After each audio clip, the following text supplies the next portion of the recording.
오늘 저희들에게 주시는 하나님 말씀 출애굽기 8장 16절로 24절까지 말씀입니다. 말씀 함께 봉독하겠습니다. 여호와께서 모세에게 이르시되 아론에게 명령하기를 내 지팡이를 들어 땅에 티끌을 치라 하라.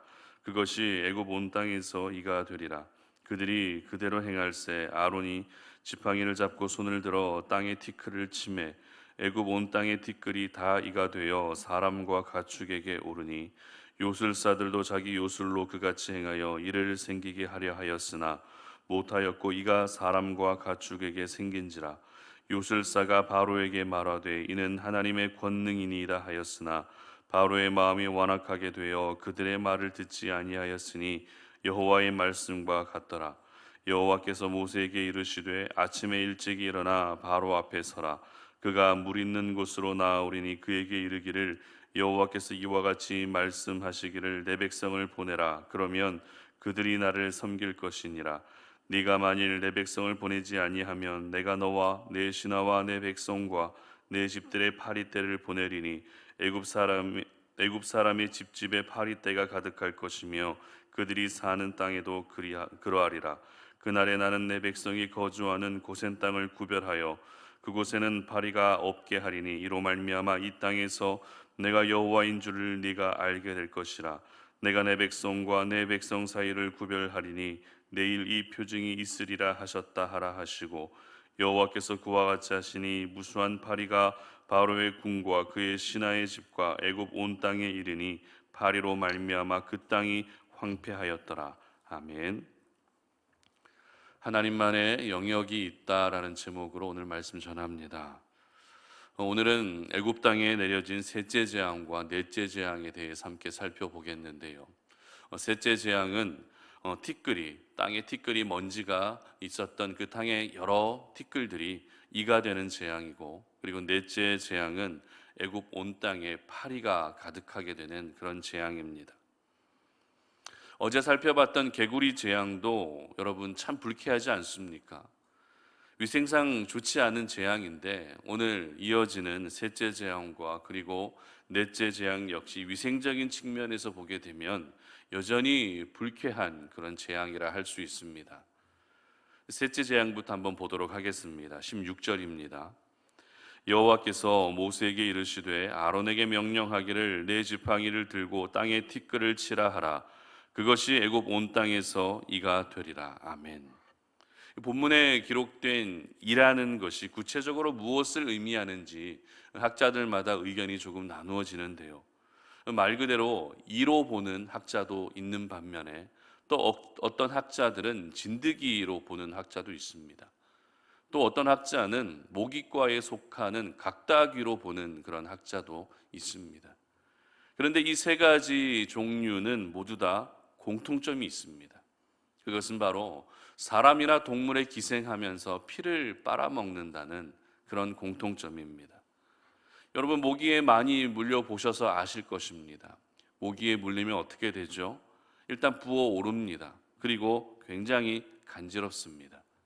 그래서 모기에 물리지 않기 위해서 모기가 있으면 에프킬라를 뿌리거나 아니면 잠들기 전에 훈증기를 키면서 그렇게 모기에 물리지 않게 여러 가지 방법들을 강구하게 되죠. 하지만 고대 사회는 이야기가 달랐습니다. 이를 막아줄 수 있는 어떤 약품도 존재하지 않았기 때문에 오늘 이렇게 특별히 이가 생기게 될 때 하나님께서 땅에 티끌을 치면 그것이 이가 될 것이다 라고 말씀하셨습니다.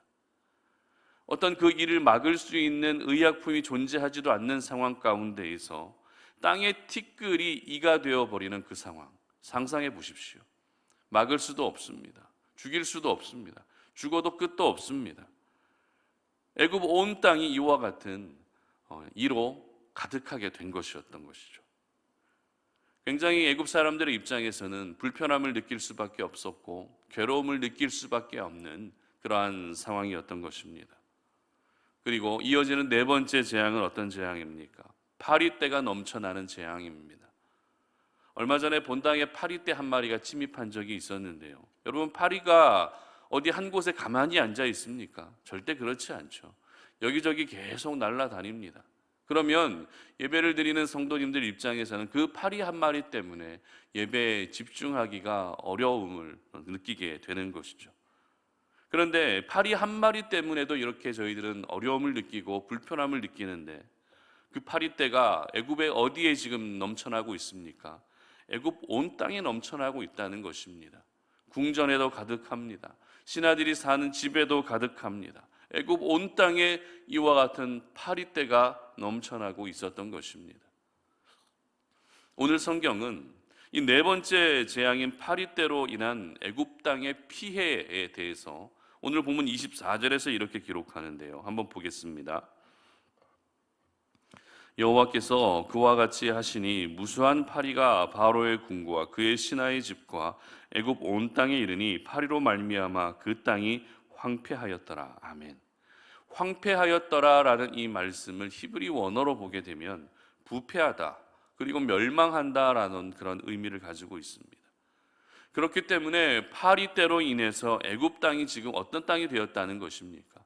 사람이 살지 못하는 황폐한 땅, 부패한 땅이 되어버렸다는 것입니다. 특별히 이 네 번째 재앙이었던 파리 재앙을 겪고 나서 잠시 일시적이긴 했지만 바로의 마음이 백성들을 놓아주겠다라고 그렇게 말하고 있다는 것은 이 파리 재앙이 애굽 땅에 준 피해가 생각보다 컸다라는 것을 저희들은 짐작할 수 있는 부분이라는 것이죠. 이처럼 애굽 땅은 지금 이로 가득하게 되었고요. 그리고 파리로 가득한 땅이 되어버렸던 것입니다. 그런데 오늘 저희들은 이 셋째 재앙과 넷째 재앙을 묵상하면서 알 수 있는 특별한 메시지를 한 가지 발견할 수 있습니다. 먼저 셋째 재앙에 해당되는 18절 말씀 보시기 바랍니다. 18절입니다. 요술사들도 자기 요술로 그같이 행하여 이를 생기게 하려 하였으나 못하였고 이가 사람과 가축에게 생긴지라. 아멘. 즉 애굽의 술사들도 흉내내지 못한 재앙이 바로 셋째 재앙부터 시작되었다라는 것입니다. 이미 살펴본 것처럼 첫째 재앙인 물이 피로 변하는 재앙과 개구리 재앙 등 애굽의 요술사들도 어느 정도는 흉내를 내었던 재앙이었습니다. 하지만 셋째 재앙인 땅의 티끌이 이가 되는 재앙부터는 그들이 좀처럼 흉내낼 수 없는 재앙이 시작되었다는 것이죠. 그리고 넷째 재앙에 해당되는 22절 말씀 보시기 바랍니다. 그날의 날은 내 백성이 거주하는 고센 땅을 구별하여 그곳에는 파리가 없게 하리니 이로 말미암아 이 땅에서 내가 여호와인 줄을 내가 알게 될 것이라. 아멘. 무슨 말입니까? 넷째 재앙부터 하나님께서는 이스라엘 백성들을 그 재앙으로부터 구분하고 계셨다는 것입니다. 여러분, 셋째 재앙과 넷째 재앙이 어떤 재앙이고 또 어떤 방법을 통해 재앙이 내려졌는가 하는 것보다 더 중요한 것이 있습니다.